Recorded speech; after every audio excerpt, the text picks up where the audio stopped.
اعوذ باللہ من الشیطان الرجیم بسم اللہ الرحمن الرحیم الحمدللہ رب العالمین الحمدللہ رب الشاکرین الحمدللہ رب الحامدین الصلاة والسلام علی اشرف الانبیاء والمرسلین الذی سمع فی السماء باسم احمد وفی الارضین بابی القاسم محمد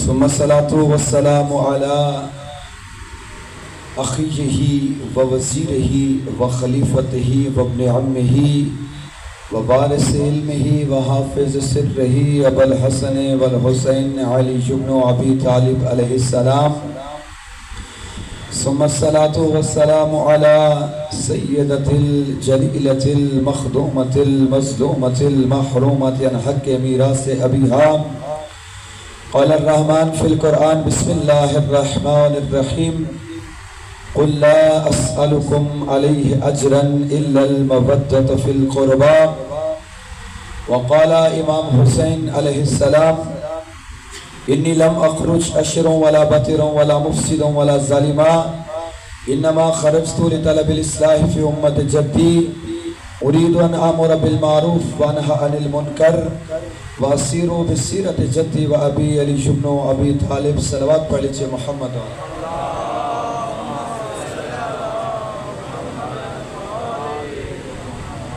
دعا ہے پروردگار عالم بانیان کا بچھایا گیا فرش عزا اپنی بارگاہ میں قبول و منظور فرمائے. حاضرین کا اس مقام مقدس پر سر کلانا پروردگار عالم اپنی بارگاہ میں عبادت اور بندگی شمار فرمائے. جتنے مومنین عزاداران سید الشہداء اپنی حاجات لے کر اس مقام مقدس پہ حاضر ہیں پروردگار تمام حاضرین کی حاجات کی برابری فرمائے. خصوصاً بانیان فرش عزا جنہوں نے عزاداری سید الشہداء کا انتظام کیا پروردگار اس عظیم انتظام کے صدقے میں دنیا اور آخرت میں اجر عظیم عطا فرمائے. وارث فرش عزا امام مہدی علیہ السلام کے ظہور میں تعجیل فرمائے.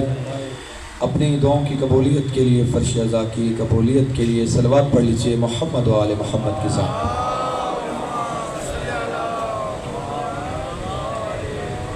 ماہ محرم الحرام عشق حسین کا مہینہ، محبت حسین کا مہینہ، معرفت حسین کا مہینہ، وہ مہینہ کہ جس میں حسین کی یاد کا فرش عزا بچھایا جاتا ہے اور ہر فرش عزا پہ تشریف لانے والا مومن حضرت سیدہ زہرا کی شفاعت کا منتظر بیٹھا ہے.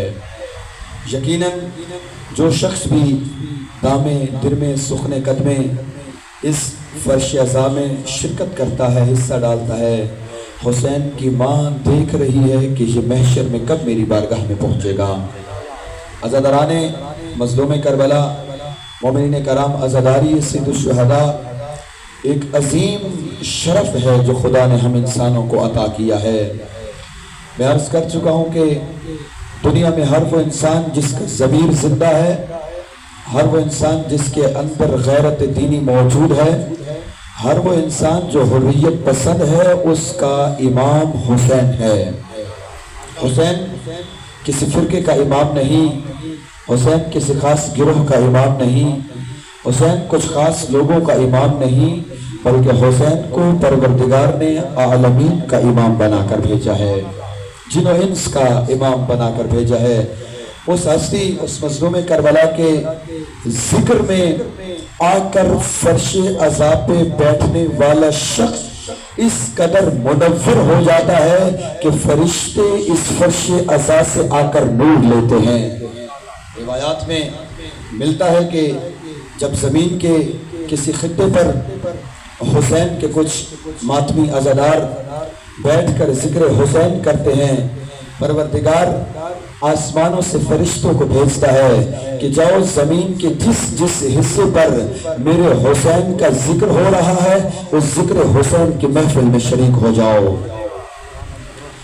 وہ فرشتے جو ذکر حسین کی محفل میں پہنچتے ہیں جب ذکر حسین ختم ہوتا ہے دوبارہ جب آسمانوں پر پلٹتے ہیں آسمانوں کے باقی فرشتے ان فرشتوں کے وجود کا نور دیکھ کر حیرانگی کے ساتھ پوچھتے ہیں اے ملک تیرا وجود پہلے تو اتنا منور نہیں تھا یہ آج اچانک تیرا وجود اتنا نورانی کیسے ہو گیا؟ یہ فرشتے بتاتے ہیں آج ہم حکم پروردگار سے زمین پر حسین کی مجلس میں شرکت کر کے آئے ہیں۔ اچھا حسین کی مجلس کی اتنا نور کہ جس نے فرشتوں کے نور کو منور کیا، پروردگارا تو نے ان فرشتوں کو تو موقع دیا کہ ان کے وجود مزید نورانی ہوئے، کیا ہمارے وجود بھی ان جیسے منور نورانی ہو سکتے ہیں؟ ہاں پروردگار کا حکم آتا ہے کہ اب مجلس حسین تو ختم ہو چکی ہے، حسین کے عزادار تو حسین پہ گریہ کر کے گھروں کو جا چکے ہیں، جو جس مقام پر حسین کے عزاداروں نے بیٹھ کر حسین کی ماں کو درسہ دیا تھا تم اپنے پروں کو حسین کے فرش عزا پہ مس کر دو تمہارے وجود بھی ایسے منور ہو جائیں گے۔ محترم سامعین یہ فرش عزا انسان کے وجود کو منور کرتا ہے، انسان کے قلب کو منور کرتا ہے، انسان کے ذہن کو منور کرتا ہے۔ آئیں ان ایام عزا کے اندر ان ایام محرم الحرام کے اندر کوشش کریں مقصد عزا کو سمجھیے، مقصد کربلا، پیغام کربلا، کلام امام حسین کے اندر آپ کی خدمت میں بیان کیا جا رہا تھا کہ 28 رجب کربلا کا آغاز 2 محرم نہیں ہے، تحریک کربلا کا آغاز 2 محرم نہیں ہے، بلکہ 27 رجب کو جب ولید نے حکم یزید پر امام حسین سے مطالبہ بیعت کیا اس دن کربلا کی تحریک کا آغاز ہو گیا۔ امام حسین نے ولید کے دربار میں اپنا تعارف بھی کروایا، یزید کا تعارف بھی کروایا اور پھر اپنے نکلنے کا مقصد بھی بتایا کہ میں حسین نکل کیوں رہا ہوں۔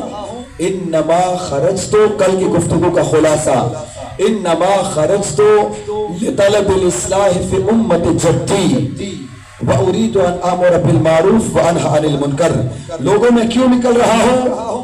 حسین کے نکلنے کا مقصد کیا ہے؟ امت کی اصلاح۔ فاسق یزید، فاجر یزید، ظالم یزید اصلاح کس کی کرنے جا رہے ہیں؟ امت کی اصلاح۔ نتیجہ کیا لیا تھا کل کی گفتگو سے کہ جب تک فساد امتوں کے اندر نہ آ جائے کوئی فسادی مسجد رسول پہ نہیں بیٹھ سکتا۔ آئیں آگے چلیے، امام حسین علیہ السلام ہم نے بڑی محدود کربلا سنی ہے، 2 محرم سے شروع 10 محرم پہ ختم، کیا مدینہ سے لے کر مکہ تک اور مکہ سے 16 منزلیں طے کر کے نینوا کی سرزمین تک امام حسین خاموشی کے ساتھ آئے تھے؟ کیا امام حسین کا کوئی کلام موجود نہیں ہے کہ مدینہ سے نکلتے ہوئے کیا کہا، مکہ سے نکلتے ہوئے کیا کہا؟ مکہ سے جب 16 مقام پر امام حسین آئے ان 16 مقام سے کیا امام حسین خاموشی سے گزرے؟ نہ، اسی کلام امام حسین کے اندر مقصد حسین پوشیدہ ہے۔ امام حسین علیہ السلام مدینہ سے نکلے، مدینہ کا راستہ طے کرتے ہوئے مدینہ اور مکہ کے درمیان راستے پر حسین کے محب سے ملاقات ہو گئی۔ توجہ ہے سب کی؟ آخر مجمع تک صلوات پڑھ لیجئے محمد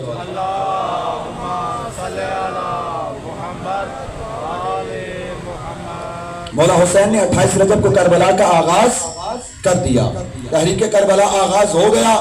امام حسین اپنے خاندان کے ہمراہ، نبی کی بیٹیوں کے ہمراہ کاروان لے کر مدینہ سے نکل پڑے۔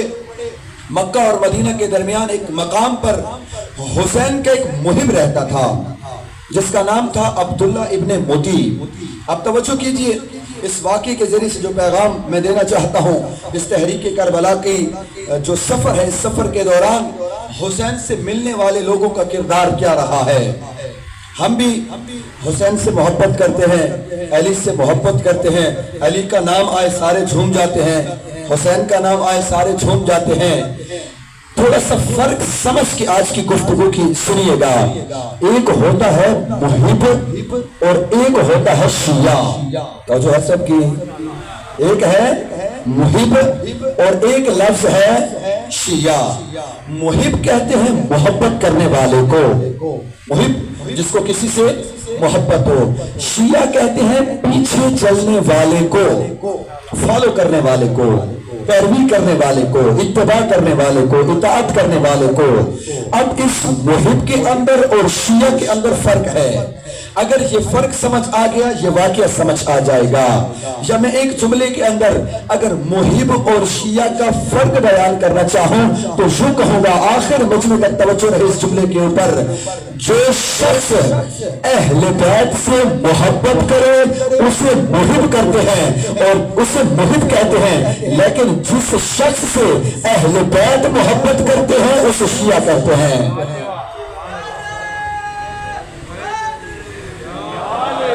جملہ سمجھ میں آ گیا؟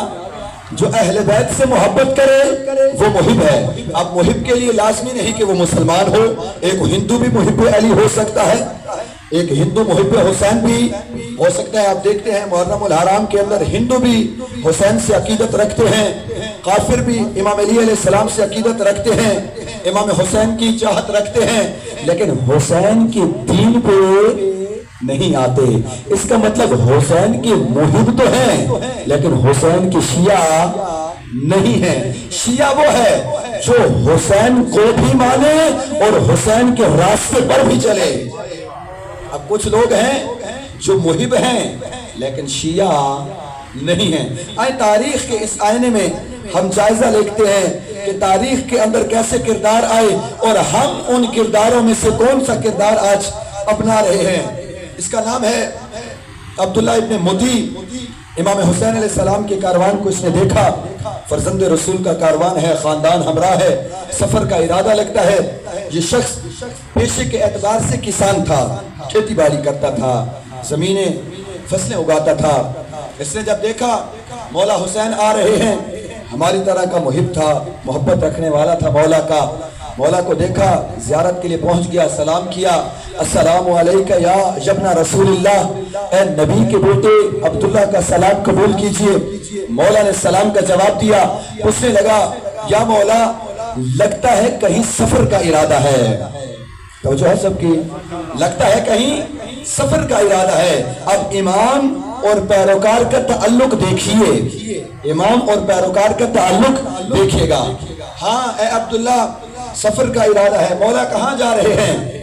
امام نے اپنے مقصد سے آگاہ کیا کہ یزید نے مطالبہ بیعت کیا، میں یزید کی بیعت کا انکار کر کے مکہ جا رہا ہوں. اچھا، اب بحیثیت محب علی، بحیثیت شیعہ علی، کیا فریضہ بنتا ہے ایک مومن مسلمان کا کہ جس طرف امام کا رخ ہے پیروکار کا رخ بھی اسی جانب ہو. اگر امام سب کچھ چھوڑ کے جا رہا ہے تو پیروکار بھی سب کچھ چھوڑ کے چل پڑے. لیکن تعجب ہے، یہ عبداللہ ابن مدینہ میں شخص امام حسین علیہ السلام کو کہتا ہے، مولا خدا آپ کا سفر بخیر فرمائے. توجہ ہے سب کی؟ مولا خدا آپ کا سفر بخیر فرمائے. ہونا تو یہ چاہیے تھا عبداللہ ساتھ چل پڑتے، لیکن دعا دے کے امام کو روانہ کرنا چاہ رہا ہے، اور نہ یہ کہ دعا دے کے امام کو روانہ کر رہا ہے بلکہ کہتا ہے کہ امام اللہ آپ کا سفر بخیر کرے، جاتے جاتے میری ایک مشکل کشائی کرتے جائیں. اب ائمہ تو مشکل کشا ہیں، حضرت محمد مصطفیٰ سے لے کر مہدی تک. اگر روایات میں ہے کہ آپ دن میں 3 بار بھی یا مہدی ادرکنی کہتے ہیں، ہماری زندگی کے مسائل حل ہونا شروع ہو جائیں گے. مشکل کشا تو اہل البیت ہیں. اس شخص نے امام کو کہا، اے امام میری مشکل کشائی کیجئے. کیا مشکل ہے؟ مولا کسان ہوں، یہ کنواں ہے سوکھ گیا ہے، اس میں پانی نہیں ہے، پروردگار سے دعا کریں، آپ حجت خدا ہیں، اللہ دعا قبول کرے گا. مولا حسین کنویں کے پاس آئے، آ کر کنویں کے اندر اپنا لعاب دہن ڈالا اور دست دعا بلند کیے. یہاں سے حسین کی دعا ختم ہوئی، وہاں سے کنواں میٹھے پانی سے بھر گیا. جب اس شخص نے کنویں کے اندر پانی دیکھا خوش ہوا، امام حسین کا شکریہ ادا کیا، اور شکریہ ادا کرنے کے لیے اپنے کچھ گھوڑے اور سامان سفر لے کر آ گیا. مولا آپ نے میری مشکل کشائی کی ہے، یہ عبداللہ مدی کی جانب سے کچھ ہدیہ لے لیں. توجہ توجہ، جو امام عطا کر رہا ہے جو اس امام کو کچھ دینا چاہ رہا ہے۔ امام حسین نے اس کے گھوڑوں کی جانب بھی دیکھا، اس کے مال کی جانب بھی دیکھا اور کہا کہ اے عبداللہ، حسین کو تیرے گھوڑے نہیں چاہیے، حسین کو تیرا مال نہیں چاہیے، اگر تو چاہتا ہے کہ تیری دنیا اور آخرت سنور جائے تو پھر اپنا مال حسین کو پیش نہ کر، بلکہ یہ سب کچھ چھوڑ کے حسین کے ساتھ چل، بلکہ یہ سب کچھ چھوڑ کے حسین کے ساتھ چل پڑ۔ لیکن یہ عبداللہ حسین کے ساتھ چلا نہیں۔ محترم سامعین، یہ حسین کا محب تھا لیکن حسین کا شیعہ نہیں تھا۔ شیعہ محب کو فرق نہیں پڑتا کہ امام کوفہ میں 3 دن کا پیاسا شہید کر دیا جاتا ہے، محب کا کام ہے فقط کوفہ میں بیٹھ کر حسین کے اوپر چند آنسو بہا لینا، لیکن شیعہ وہ ہوتا ہے حبیب ابن مظاہر کی مانند کوفہ میں کرفیو کے ہونے کے باوجود بھی اپنے آپ کو حسین کے قدموں میں جا کے گرا دیتا ہے۔ یہ فرق ہے ایک محب کا اور ایک شیعہ کا۔ حضرت امام حسین علیہ السلام مدینہ سے نکلے، ایک مختصر کاروان ساتھ ہے، اس کے بعد مکہ پہنچے، ایک مختصر کاروان امام حسین علیہ السلام کے ساتھ ہے۔ مکہ کے اندر 28 رجب کو مدینہ سے نکلے، 3 شعبان کو مکہ پہنچے، 3 شعبان سے لے کر 7 ذی الحج تک تقریباً 4 مہینے امام حسین علیہ السلام مکہ میں مقیم رہے۔ مکہ میں لوگوں کو اپنا مقصد بتایا، لوگوں کو کربلا کی جانب اپنے عازم سفر ہونے کی اطلاع دی۔ بڑے بڑے لوگ آئے، بڑے بڑے صحابی آئے، بڑے بڑے امام کی ہمدردی کرنے والے محب آئے، امام کو روکنے کے مشورے دیے۔ امام کو کہا کہ مولا حج کیجئے، مینا میں بکرے دمبے قربان کیجئے۔ امام حسین نے کیا جواب دیا کہ جن لوگوں کا کام حج کرنا ہو وہ مینا میں آ کے بھیڑ اور بکریاں قربان کرتے ہیں، لیکن جن کی ذمہ داری اللہ نے حج کو بچانے کی لگا دی ہو وہ کربلا میں جا کے اکبر اور اصغر قربان کرتے ہیں۔ میں مجاور کعبہ نہیں ہوں، میں کعبہ کا متولی نہیں ہوں کہ کعبہ کے اندر بیٹھا رہوں، میں محافظ کعبہ ہوں، اس کعبہ کا تحفظ کرنا ہے۔ محترم سامعین، مومنین کرام، امام حسین علیہ السلام جب مدینہ سے نکلے 4 قسم کے گروہ بنے۔ اب ہم نے دیکھنا ہے کہ ہم کون سے گروہ میں شامل ہیں۔ 4 قسم کے گروہ امام حسین علیہ السلام کے ساتھ بنے۔ پہلا وہ گروہ جو امام کے ساتھ مدینہ میں ہی الگ ہو گیا، جب مدینہ سے نکلے اس نے مدینہ سے ہی امام کا ساتھ چھوڑ دیا۔ دوسرا گروہ مکہ تک ساتھ چلا، محمد حنفیہ بھی شامل تھے، بنی ہاشم کے کچھ اور لوگ بھی شامل تھے۔ اب دوسرا گروہ جب امام حسین 8 ذی الحج کو مکہ کو چھوڑ کر نکل رہے ہیں عراق کی طرف، دوسرا گروہ امام حسین سے مکہ میں الگ ہو گیا۔ پہلا گروہ بدقسمت مدینہ میں چھوڑ گیا، دوسرا گروہ بدقسمت مکہ میں چھوڑ گیا۔ ایک تیسرا گروہ ہے جو امام حسین کے ساتھ کربلا تک پہنچا لیکن کربلا میں حسین کو چھوڑ کر چلا گیا۔ ایک شخص جس کا نام تاریخ کے اندر زندہ رہ گیا ہے اس کے کردار کی وجہ سے، یہ شخص اس سے امام حسین نے کچھ گھوڑے کرائے پہ لیے تھے، ٹرانسپورٹ کا کام کرتا تھا آج کے دور کے مطابق، گھوڑے کرائے پہ امام حسین نے لیے۔ یہ شخص مکہ سے لے کر کربلا تک حسین کے ساتھ آیا۔ اب توجہ کیجئے، ہم بھی کربلا جاتے ہیں لیکن کچھ لوگ ہیں جو کربلا میں بیٹھ کر بھی حسینیت سے محروم ہو جاتے ہیں، حسین کے لطف سے محروم ہو جاتے ہیں، کربلا میں بیٹھ کر پیغام کربلا سے دور رہ جاتے ہیں۔ آئیے اس شخص کے کردار کو دیکھیے۔ یہ شخص امام حسین کے ساتھ ساتھ چل رہا ہے، 1 محرم، 2 محرم، 9 محرم، 10 محرم تک حسین کے ساتھ رہا۔ عصر عاشور جب حسین نے میدان میں جانے کا ارادہ کیا، اس شخص نے دیکھا، کہا اے حسین اب تیرا کوئی نہیں رہا، تیرے صحاب شہید، تیرے انصار شہید، تیرا خاندان شہید، مجھے لگتا ہے کہ ابھی آپ بھی شہید ہو جائیں گے، لہٰذا مجھے میرے گھوڑے اور ان کا کرایہ واپس کر دیجئے۔ اس قسم کے کردار بھی تاریخ کے اندر موجود ہیں جن کی جنت کنفرم تھی، جو کربلا میں فرزند زہرا کے ساتھ پہنچ چکے تھے، کہہ رہے ہیں مولا وقت شہادت حسین۔ اس نے امام حسین سے تقاضا کیا